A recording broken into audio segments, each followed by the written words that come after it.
Hello everyone, welcome back to my channel. কেমন আছো তোমরা সবাই? আজকে আমি আপনাদেরকে আঙুরের শরবত করে দেখাবো। এখানে আমি আঙুর নিয়ে নিয়েছি আর এখানে একটা ব্লেন্ডার নিয়ে নিয়েছি। এখন আঙুরগুলো আমি ব্লেন্ডারের মধ্যে দিয়ে দেবো।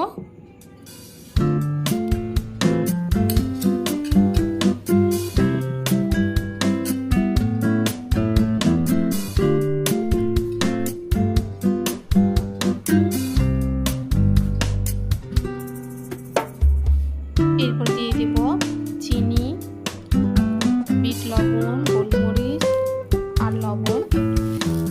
এমনি আমরা যে নর্মাল সাদা লবণটা খাই সেটা দিলেও হবে, বিট লবণ হাতের কাছে না থাকলে না দিলেও হবে। এরপর আমি আইস দিয়ে দেবো।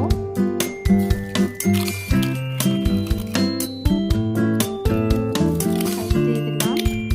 আপনার চাইলে কিন্তু ধীরে ধীরে এমনি নর্মাল জলও দিতে পারেন, নর্মাল জলও দেবো। এরপর আমি জল দিয়ে দেবো।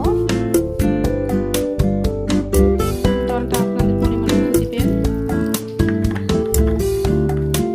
জল দেওয়া হয়ে গিয়েছে। এরপর আমি ঢাকনাটা লাগিয়ে দেবো।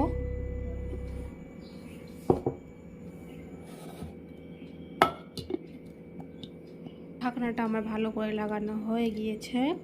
এরপর আমি ভালো করে পেস্ট করে নেব।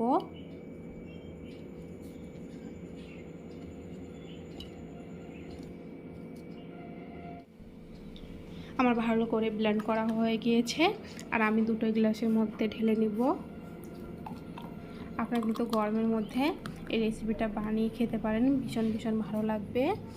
আজকের ভিডিওটা আমি এখানে শেষ করছি। আপনারা খুব খুব ভালো থাকবেন। দেখা হবে অন্য কোনো ভিডিওতে। আজকে এই পর্যন্তই।